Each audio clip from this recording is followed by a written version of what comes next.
Hello everyone. रघुवर GK में आप सभी का स्वागत है। आज हम लोग बिहार डीएलएड एंट्रेंस एग्जाम 2023 से रिलेटेड जीके के टॉप 20 क्वेश्चंस का डिस्कशन करेंगे। साथ ही हम एक एक क्वेश्चन से रिलेटेड इंपॉर्टेंट फैक्ट्स को भी देखेंगे। यह हमारा जीके का थर्ड प्रैक्टिस सेट है, तो आप वीडियो को लास्ट तक देखें और वीडियो पसंद है तो चैनल को सब्सक्राइब जरूर करें ताकि आगे आने वाले क्लास का नोटिफिकेशन आपको मिलता रहे। तो चलिए आज का क्लास अब स्टार्ट करते हैं। हमारा फर्स्ट क्वेश्चन है, 24 कैरेट के शुद्ध सोने को क्या कहते हैं? 24 कैरेट का जो आपका शुद्ध सोना होता है उसे क्या कहा जाता है? प्राइमरी गोल्ड कहा जाता है, द्वितीय गोल्ड कहा जाता है, तृतीय गोल्ड कहा जाता है, या इनमें से कोई नहीं होगा? तो एक बात तो ध्यान रखेंगे कि शुद्ध सोना कितने कैरेट का होता है। एक क्वेश्चन ये पूछता है तो शुद्ध सोना आपका 24 कैरेट को होता है। और 24 कैरेट के शुद्ध सोने को क्या कहते हैं? तो इसे आपका प्राइमरी गोल्ड कहा जाता है। क्या कहा जाता है? प्राइमरी गोल्ड कहते हैं। तो ऑप्शन ए हमारा सही आंसर है। नेक्स्ट क्वेश्चन है, विश्व व्यापार संगठन की स्थापना कब की गई थी? विश्व व्यापार संगठन अर्थात वर्ल्ड ट्रेड ऑर्गेनाइजेशन, इसकी स्थापना कब होती है? तो वर्ल्ड ट्रेड ऑर्गेनाइजेशन, इसकी स्थापना आपका 1 जनवरी 1995 को होता है। कब होता है? 1 जनवरी 1995 को होता है। विश्व व्यापार संगठन, इसकी स्थापना 1 जनवरी 1995 को होता है। इसका हेडक्वार्टर आपका जिनेवा में है। और इसके प्रेजेंट डायरेक्टर जनरल कौन है? तो विश्व व्यापार संगठन, इसके प्रेजेंट डायरेक्टर जनरल है नागोसी ओमकासे। नेक्स्ट क्वेश्चन को देखते हैं। अगला प्रश्न हमारा है, कौन से महान पुरुष का जन्म दिवस, कौन से महान पुरुष का जन्म दिवस आपका राष्ट्रीय शिक्षा दिवस के रूप में मनाया जाता है?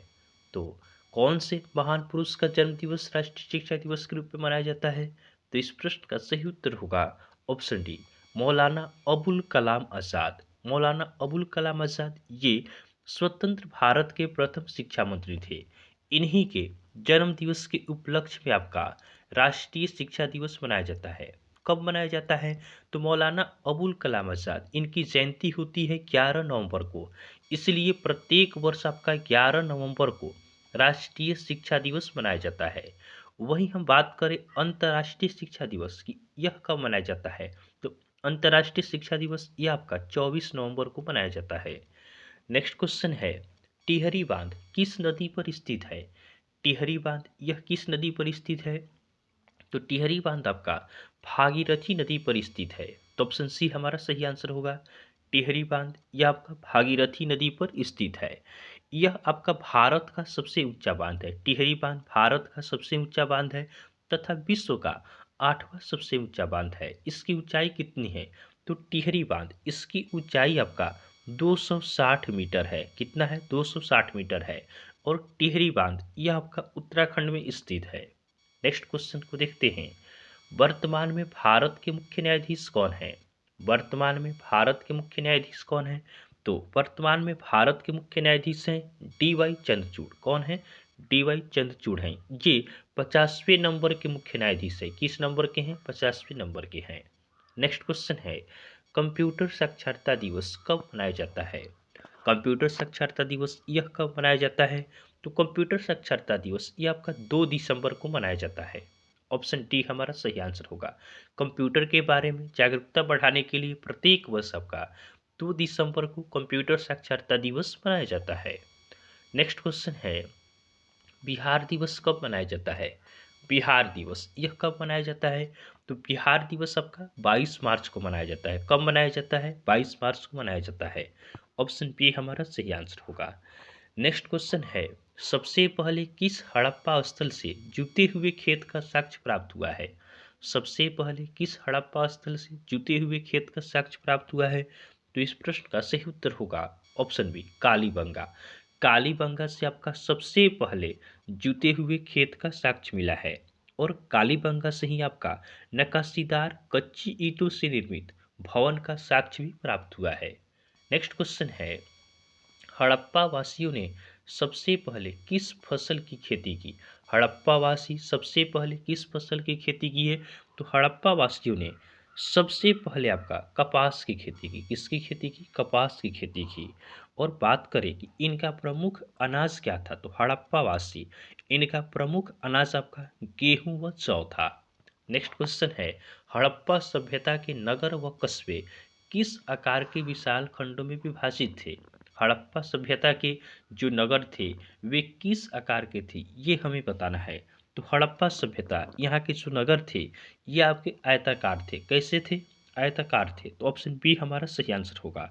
और हड़प्पा सभ्यता यह आपका शहरी और व्यापारी सभ्यता थी। नेक्स्ट क्वेश्चन को देखते हैं।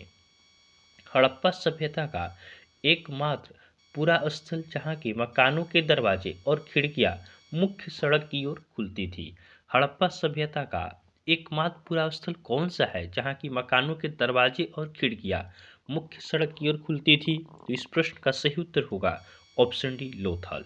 तो हड़प्पा सभ्यता का एकमात्र पूरा स्थल आपका लोथल है, जहाँ पे आपका मकानों के दरवाजे और खिड़कियाँ मुख्य सड़क की ओर खुलती थी। अन्यथा बाकी सभी हड़प्पा सभ्यताओं की जगह पे क्या होता था, वहाँ की जो आपका दरवाजे होते थे, खिड़कियाँ होती थी, वह मुख्य सड़क की ओर न खोलकर पीछे की तरफ खोली जाती थी। नेक्स्ट क्वेश्चन है, किस हड़प्पा पुरा स्थल से एक विशाल सार्वजनिक स्नानागार मिला है? तो स्नानागार यह कहाँ से मिला है? तो यह आपका मोहनजोदड़ो से मिला है। तो ऑप्शन बी हमारा सही आंसर होगा। मोहनजोदड़ो से आपका विशाल सार्वजनिक स्नानागार मिला है। और मोहनजोदड़ो से आपका अन्नागार का साक्ष्य भी मिला है। तो आप इसे भी ध्यान रखेंगे। नेक्स्ट क्वेश्चन है, भारत के संविधान की प्रस्तावना में प्रथम संशोधन कब किया गया? भारत के संविधान के प्रस्तावना में प्रथम संशोधन कब किया गया? तो यह आपका 1976 में किया गया। ऑप्शन सी हमारा सही आंसर होगा। भारत के संविधान की प्रस्तावना में प्रथम संशोधन 1976 में किया गया। और भारत का संविधान के प्रस्तावना में आपका अब तक केवल एक बार ही संशोधन किया गया है। तो आप इसे भी ध्यान रखेंगे। और प्रस्तावना को आपका भारतीय संविधान की आत्मा कही जाती है। नेक्स्ट क्वेश्चन है, बिहार का शोक किस नदी को कहा जाता है? तो बिहार का शोक आपका कोसी नदी को कहते हैं। किसे कहते हैं? कोसी नदी को कहते हैं। बिहार का शोक आपका कोसी नदी को कहा जाता है। उसी तरह दामोदर नदी को बंगाल का शोक कहा जाता है। ब्रह्मपुत्र नदी को आपका असम का शोक कहा जाता है। और महानदी को उड़ीसा का शोक कहा जाता है। नेक्स्ट क्वेश्चन है, आवृत्ति की इकाई है। तो आवृत्ति इसकी इकाई क्या होती है? तो आवृत्ति की इकाई आपका हर्ट्ज होता है। क्या होता है? हर्ट्ज होता है। ऑप्शन ए हमारा सही आंसर है। नेक्स्ट क्वेश्चन है, बिहार में राज्यसभा की कितनी सीटें हैं? तो बिहार में राज्यसभा की कितनी सीटें हैं? बिहार में राज्यसभा की आपका 16 सीटें हैं। तो ऑप्शन सी हमारा सही आंसर होगा। बिहार में राज्यसभा की आपका 16 सीटें हैं। लोकसभा की आपका 40 सीटें हैं। विधानसभा की बात करें, विधानसभा की बिहार में सीट कितनी है? 243 है। कितनी है? 243। और विधान परिषद की बात करें तो बिहार विधान परिषद इसमें सीटें आपका 75 है। तो आप इन सभी को ध्यान रखेंगे। नेक्स्ट क्वेश्चन को देखते हैं, बिहार के प्रथम मुख्यमंत्री कौन थे? बिहार के प्रथम मुख्यमंत्री कौन थे? तो बिहार के प्रथम मुख्यमंत्री ये आपके डॉक्टर श्रीकृष्ण सिंह थे। ऑप्शन बी हमारा सही आंसर होगा। और डॉक्टर श्रीकृष्ण सिंह को आपका बिहार केसरी के नाम से भी जाना जाता है। वही बात करें कि बिहार की प्रथम महिला मुख्यमंत्री कौन थी? तो बिहार की प्रथम महिला मुख्यमंत्री ये राबड़ी देवी थी। नेक्स्ट क्वेश्चन है, ललित कला अकादमी की स्थापना हुई थी। तो ललित कला अकादमी इसकी स्थापना कब होती है? तो ललित कला अकादमी की स्थापना आपका 1954 में होता है। ऑप्शन ए हमारा सही आंसर होगा। ललित कला अकादमी इसकी स्थापना 5 अगस्त 1954 को होता है। इसका हेड क्वार्टर आपका नई दिल्ली में है। नेक्स्ट क्वेश्चन है, निम्नलिखित में से सर्वप्रथम पंचायती राज की स्थापना किस राज्य से आरंभ की गई थी? निम्नलिखित में से सर्वप्रथम पंचायती राज की स्थापना किस राज्य से प्रारंभ की गई थी? तो इस प्रश्न का सही उत्तर होगा ऑप्शन ए राजस्थान। तो पंचायती राज की स्थापना आपका राजस्थान के नागौर जिले के बगधरी गांव से प्रारंभ हुई। और आपका पंचायती राज की स्थापना 2 अक्टूबर 1959 को तत्कालीन प्रधानमंत्री पंडित जवाहरलाल नेहरू के द्वारा किया गया। तो आप याद रखेंगे कि पंचायती राज की स्थापना आपका राजस्थान के नागौर जिले के बगथरी गांव से प्रारंभ हुआ। यहाँ से कोई भी क्वेश्चन आपसे पूछा जा सकता है, किस राज्य से हुआ? तो राजस्थान से। किस जिले से हुआ राजस्थान के? तो नागौर जिले से। नागौर जिले के किस गांव से हुआ? तो बगथरी गांव से हुआ। कब हुआ? तो 2 अक्टूबर 1959 को हुआ। किसके द्वारा किया गया? तो पंडित जवाहरलाल नेहरू द्वारा किया गया। यहाँ से 4-5 क्वेश्चन पूछते हैं और यह पंचायती राज से रिलेटेड है, तो ये क्वेश्चन पूछे जाने की संभावना काफ़ी ज़्यादा है। आज का हमारा लास्ट क्वेश्चन है, भारतीय संविधान का पिता किसे कहा जाता है? भारतीय संविधान का पिता किसे कहा जाता है? तो भारतीय संविधान, इसका पिता कहा जाता है डॉक्टर भीमराव अंबेडकर को। तो ऑप्शन डी हमारा सही आंसर होगा। और ध्यान रखेंगे, प्रारूप समिति के अध्यक्ष ये डॉक्टर भीमराव अंबेडकर ही थे।